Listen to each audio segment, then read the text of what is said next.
Hello friends, slate chalk and টকের আজকের নিবেদন বিভূতিভূষণ বন্দ্যোপাধ্যায়ের লেখা গল্প সঞ্চয়।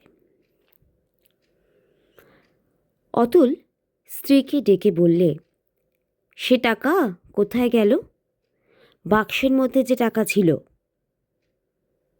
স্ত্রী দ্বিতীয় পক্ষের বউ স্বামীকে বেশ ভয় করে। সম্প্রতি টাইফয়েড থেকে উঠে অনেক কথাই মনে রাখতে পারে না। ভয় পেয়ে বললে, কেন? বাক্সের মধ্যে তোয়ালে বাঁধা ছিল, নেই? দেখছি না তো। তুমিও দেখো না খুঁজে। যা গিয়েছে তা আর পাওয়া যায় না। সে টাকাও পাওয়া গেল না। বাক্সের মধ্যে তো নেই, কোথাও তা নেই। বিমলা সারা দুপুর ধরে শত জায়গায় খুঁজেও তার কোনো কিনারা করতে পারলে না। সন্ধ্যের সময় ম্লান মুখে এসে স্বামীকে বললে, সে তো পেলাম না। পাবে না আমি জানি। আমার জিনিসে তোমাদের কোনো মায়া নেই। যেদিন নিরুপমা, প্রথম পক্ষের স্ত্রী, গিয়েছে সেই দিনই সব গিয়েছে। তোমার বাক্সে অতগুলো টাকা রইল, কাপড় আছে, সায়া, সেমিজ, পাউডারের কৌটো ঠিকই রইল। তোয়ালে বাঁধা টাকাটাই গেল চুরি। সদ্য টাইফয়েড থেকে উঠেছে বিমলা। তার অধিকাংশ কথাই মনে থাকে না। তরঙ্গের মধ্যে তার জামা কাপড়, সাবান, এসেন্স ছিল সব সত্যই, কিন্তু সে ভেবে দেখল গত 3 মাসের মধ্যে সে রোগ শয্যায় পড়েছিল। মাস 2 মরণের দ্বার থেকে ফিরে এসেছে, তাও সে জানে। স্বামী সর্বস্ব শিয়রে বসে পাখার বাতাস করে, মাথায় ঘটি ঘটি জল ঢেলে, কত রকমে সেবা শুশ্রূষা করে তাকে বাঁচিয়ে তুলেছে। এই কথা তার ভাষা ভাষা মনে আছে।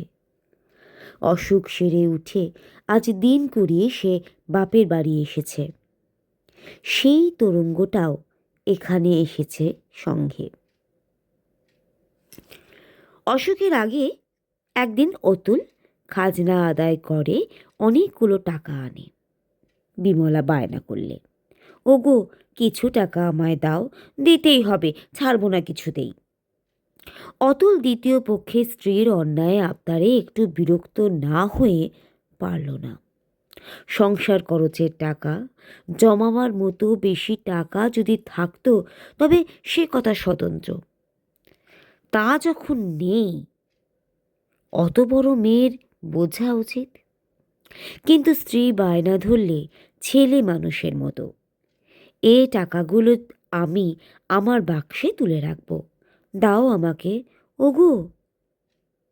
অতুল 5টি টাকা অন্য খরচের জন্য রেখে বাকি টাকা স্ত্রীর হাতে তুলে দিল।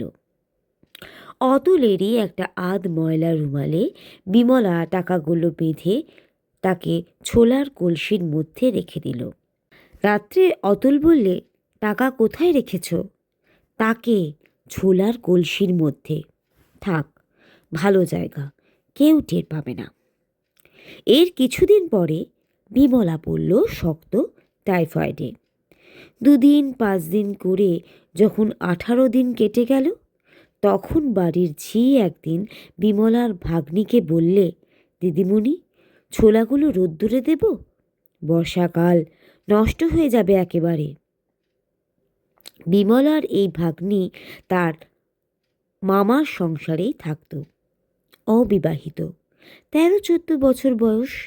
সে ছেলে মানুষ, কিছুই জানে না টাকার খবর। তার সম্মতি পেয়ে ঝি ছোলার কলসি তাক থেকে পেরে ছোলা ঢালতে গিয়ে রুমালে বাঁধা কি একটা দেখতে পেল। প্রথমে সে বুঝতে পারেনি জিনিসটা কি। হাতে নিয়ে নাড়াচাড়া করে যখন বুঝলে এতে পয়সা কড়ি বাঁধা, ততক্ষণ বিমলার ভাগ্নি জয়ন্তী সেখানে চুলের দড়ি রোদে দিতে এসে দাঁড়িয়েছে। জয়ন্তী বললে, কি গো ওটা? তা কি জানি দিদিমণি, এই তো বেরুলো এর ভেতর থেকে। কি জানি, দেখি দেখি, দাও তো। বাড়িতে কেউ নেই, মামা কোথায় বেরিয়েছে। সে শয্যাগত মামির কাছে রুমাল বাঁধা টাকা এনে বললে, মামিমা, এ টাকা তুমি রেখেছিলে ছোলার কলসিতে? বিমলার তখন ভীষণ জ্বর, গা তেতে তপ্ত খোলার মতো। সে তাড়াতাড়ি জ্বর অবস্থায় উঠে হাত বাড়িয়ে বললে, দে আমার টাকা। অতুল সেই সময় ঘরে ঢুকে সব শুনে বলল, তুমি শো শো, টাকার জন্যে কি? শুয়ে পড়ো। আমার এই টাকাগুলো রেখে দেবে? হ্যাঁ, আমি রেখে দিচ্ছি। দাঁড়াও, ক টাকা গুনে নি। 1, 2, 3, এই 18 টাকা 7 আনা। কোথায় রেখে দেবে? আমি ঠিক জায়গাতেই রেখে দেব। তুমি নিজের বুদ্ধিতে টাকা রাখতে গিয়ে হারিয়েছিলে তো টাকাটা। বিন্দি না দেখলে ঝিমাগি চক্ষুদান করেছিল আর কি। আমার কাঠের বাক্সটাতে রেখে দেব, কেমন? রেখে দাও। তুমি যেন খরচ করে ফেলো না তাই বলে। ও টাকা আমার, 18 টাকা 7 আনা মনে করে রেখে দিলাম। তারপর বিমলার অসুখ ভীষণ মাত্রায় বেড়ে গেল। অতুলের পাড়াগাঁয়ের ছোট্ট সংসার, মেটে ঘর, খড়ের চালা, সংসারে আছে মাত্র ভাগ্নি আর স্ত্রী, আর দ্বিতীয় পুরুষ মানুষ নেই। সে পড়ে গেল মহা মুশকিলে। রোজ মহকুমা থেকে ঘোড়ার গাড়ি ভাড়া করে ডাক্তার আনতে হয়। খরচ যা পড়ে তাতে সামান্য খাজনাপত্রের আয়ে কোনো মতেই কুলোয় না। কদিনেই বেশ কিছু ঋণগ্রস্ত হয়ে গেল। বিমলার জ্ঞান চৈতন্য নেই। যখন একটু জ্ঞান হয় তখন কেবল বলে, জল খাবো, আমায় জল দাও, 1 ঘটি জল দাও। তারপরেই আর জ্ঞান থাকে না। ডাক্তার বললে, চেষ্টার তো ত্রুটি করছি নে অতুলবাবু, তবে এই সোমবারটা না কাটলে কিছু বলতে পারবো না। ও বাঁচবে তো ডাক্তারবাবু? কি করে বলি বলুন, সবই ভগবানের হাত। কাল একটা ইঞ্জেকশন দেব ভাবছি। ইঞ্জেকশনের কথা শুনে বিমলা ভয় পেয়ে গেল। ইঞ্জেকশন করলে নাকি ভারী লাগে, গা ফুঁড়ে ওষুধ দেওয়া সে নাকি বড় খারাপ কথা। অতুল নানা রকমে তাকে বুঝিয়ে রাজি করালে। রাত্রে আবার বিমলা বললে, হ্যাঁ গা, কাল সকালে আমাকে নাকি ইঞ্জেকশন দেবে। কেন, তখন তো তুমি রাজি হলে। একটা কথা বলবো, আমায় আর ওসব কষ্ট দিও না। কেন, কি হলো আবার? আমি এবার বাঁচব না। তোমার অদৃষ্টে বউ নিয়ে সংসার করা নেই দেখছি। ওসব কথা বলতে নেই এখন, ছি, চুপ করে শুয়ে থাকো। তোমার কোনো বুদ্ধি নেই, যা বলছি তাই শোনো।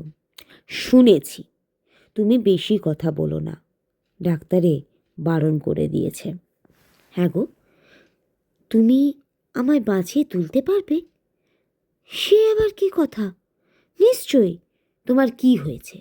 এর চেয়েও শক্ত অসুখ হয় লোকের, তারা বেঁচেও ওঠে। বলে অতুলকে কোন দুঃসহ ব্যাধি থেকে মুক্তি পেয়েছে তারই তালিকা কতক স্মৃতি থেকে কতক কল্পনার ওপর নির্ভর করে আবৃত্তি করতে লাগলো স্ত্রীর শিয়রে বসে। রায়দের বাড়ির বড় বউ 5 মাস অসুখে ভুগে কঙ্কালসার হয়ে গিয়েছিল। ননী চক্রবর্তী এই ধরনের টাইফয়েডে ভুগে বিছানার সঙ্গে মিশে গিয়েছিল। তারা সেরে সামলে উঠে দিব্যি সংসার কর্ম করছে। বিমলা বললে, সে কতদিন আগে? উফ, তখন নীরু বেঁচে আছে, তুমি তখন হয়তো জন্মাওনি। আমাকে তুমি বাঁচাও, তোমার কাজ ছেড়ে আমার কোথাও যেতে ইচ্ছে করে না, স্বর্গেও না। তোমার তো সেরে গিয়েছে, ভাবনা কিসের? চুপটি করে শুয়ে থাকো তো। সত্যি আমায় তুমি বাঁচাতে পারবে? অতুল দেখল বিমলার রোগ জীর্ণ কপল বেয়ে চোখের জল গড়িয়ে পড়ছে। মুখের ভাব এত বদলে গিয়েছে যে ওকে সেই বিমলা বলে চেনাই যায় না। ওর মাথার চুলের মধ্যে আঙুল চালিয়ে দিয়ে আদর করতে করতে অতুল বললে, অমন কথা বলে না, নিশ্চয়ই বেঁচে উঠবে। সে আবার একটা কথা কি? বিমলা নিশ্চিন্ত হয়ে ছেলে মানুষের মতো ঘুমিয়ে পড়ল। সোমবারের বিপদ ঈশ্বরের ইচ্ছায় কেটে গেল এবং বিমলা ক্রমে ক্রমে ব্যাধি মুক্ত হয়ে পথ্য পেলে 2 মাস অতি কঠিন রোগ ভোগের পর। অসুখ সেরে উঠে বিমলার মস্তিষ্ক কেমন দুর্বল হয়ে গেল। কোনো কথাই সে মনে রাখতে পারে না। 8-10 দিন এভাবেই কাটল। সকালবেলা আহারাদির পরে হয়তো একটু চুপ করে শুয়ে থাকে, তারপরে দুপুরের দিকে উঠে বিছানায় বসে জয়ন্তীকে ডাকাডাকি করে, ও বেন্দি শুনে যা, ও বেন্দি। কি মামিমা, কত বেলা হয়ে গেল, আমায় ভাত দিবি নে? সে কি মামিমা, তুমি রোগা মানুষ, 9টার সময় যে তোমাকে ভাত দিয়ে খাইয়ে গেলাম পাশে বসে। না, আমি খাইনি, দে ভাত দে। তুমি ভুলে গেলে মামিমা, ভাত দিয়ে গেলাম যে, তুমি যে খেয়ে শুয়েছিলে। হ্যাঁ, তোদের সব মিথ্যে কথা, আমায় খেতে দিবি নে তাই বল, দে 2টো ভাত। বিমলা ছেলে মানুষের মতো কাঁদতে শুরু করলে। জয়ন্তী স্নেহীর সুরে বললে, কাঁদতে নেই মামিমা, ছি, তোমার মনে থাকে না কিচ্ছু, ভাত তোমাকে খাইয়ে গিয়েছি। আচ্ছা, মামাবাবু এলে জিজ্ঞেস করো। হ্যাঁ, যেমন তুই তেমনি তোর মামাবাবু, আমি এদিকে খিদের জ্বালায় মরছি। জয়ন্তী নানা রকমে ভুলিয়ে তার দুর্বল মস্তিষ্ক মামিমাকে শান্ত করে ঘুম পাড়ালে। শ্রাবণের শেষ, ভীষণ বর্ষা পড়ে গেল। দিন নেই রাত নেই, সব সময় বৃষ্টি। খানা ডোবা জলে থই থই করছে। পটলের ক্ষেত সব জলে ডুবে গিয়েছে বলে হাটে বাজারে পটলের বেজায় আকড়া। একদিন বিমলা স্বামীকে ডেকে চুপি চুপি অপরাধিনীর মতো বললে, ওগো, একটা কথা বলবো? কি? আমি একটা ভুল করে বড় লোকসান করে ফেলেছি, বলো, আমায় বকবে না? আগে শুনি না, বকবে না আগে বলো। আচ্ছা, বকছি নে। দেখো, তুমি সেই একবার আমায় টাকা দিয়েছিলে, মনে আছে? আমার অসুখের আগে সে আমি তাকের ওপর ছোলার কলসিটার মধ্যে রেখেছিলাম। আজ আস্তে আস্তে ভাড়ার ঘরে গিয়ে কলসির পেরে দেখলাম সে টাকা নেই। সে তো কেউ জানতো না। আমার অসুখের সময় কে বার করে নিয়েছে। আমার মনে হয় ওই ঝি মাগিটা। এখন কি ও কবুল করবে? কত টাকা ছিল তোমার মনে আছে? অতুলের মনে কি কুবুদ্ধি চাপল। অনেক টাকা খরচ হয়ে গিয়েছে স্ত্রীর অসুখে। বেশি তো নয়, 18 টাকা 7 আনা। বিমলার মনে নেই যে ভীষণ অসুখের সময় টাকাটা সে তারই হাতে দিয়েছিল। বললে, তা থাকি, গিয়েছে তো গিয়েছে, সামান্য টাকা। জিকে একবার বলো না, ও ঝগড়া বাঁধাবে তাহলে। কেউ তো ওকে দেখেনি টাকা নিতে, কি আর হবে? আহা, কতগুলো টাকা! কত টাকা তোমার মনে আছে? একটা ময়লা রুমালে বাঁধা ছিল মনে হচ্ছে যেন। আহা, কতগুলো টাকা! আমার অদৃষ্টই গেল। তুমি কিছু মনে করো না লক্ষ্মীটি, রাগ করবে না তো আমার ওপর? তোমার ক্ষতি লোকসান করতেই আমি আছি। বিমলা নিঃশব্দে কাঁদতে লাগলো। একবার অতুলের মনে হলো সব কথা স্ত্রীকে মনে করিয়ে দেয়। বলে, ভেবো না লক্ষ্মীটি, ঠাট্টা করছিলাম। টাকা যে সেই তুমি আমার হাতে। কিন্তু তখনই ভাবলে, হবে হবে, এরপর দেব। এই ধাক্কাটা সামলে নিই তো, সামান্য টাকা দিলেই হবে এরপরে। ভাদ্র মাস পড়বার আগেই ঘুঘুডাকা সুদীর্ঘ শ্রাবণের এক দ্বীপ্রহরে নৌকা যোগে সে তার স্ত্রীকে বাপের বাড়ি রেখে এলো। এত বড় অসুখ থেকে উঠল, বাপ মায়ের কাছে একবার যাওয়া উচিত। বিমলা আর ফেরেনি। শীতের সামান্য জ্বর থেকে দাঁড়ালো নিউমোনিয়া। দুর্বল শরীর সামলাতে পারলে না সে ধাক্কা।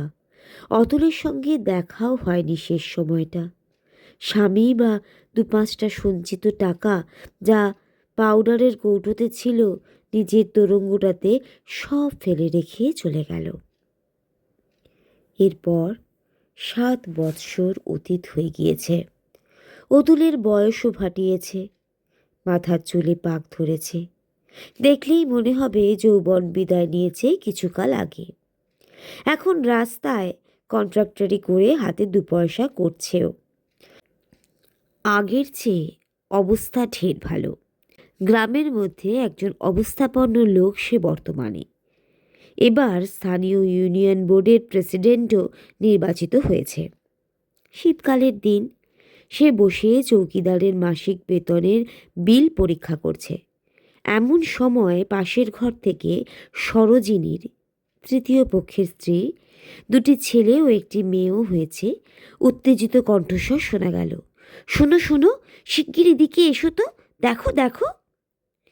কি না জানি বিপদ ঘটেছে ভেবে অতুল ছুটে গিয়ে দেখল স্ত্রী ঘর পরিষ্কার করতে করতে পৈতৃক আমলের যে বাক্সটাতে সাবেক আমলে জমি জমার খাতা, পুরনো চেক, দাখিলা, কাগজপত্র ইত্যাদি আছে, তার মধ্যে থেকে কীট ধ্বংস বিবর্ণ একটা ন্যাকড়ার পুঁটলি বের করে হাতে তুলে ধরে বলছে, এই দেখো, আজ ভাবলাম পুরনো বাক্সটা ঝেড়ে ঝুড়ে সাফ করি, কাগজপত্রের ভেতর এই দেখো কি ছিল।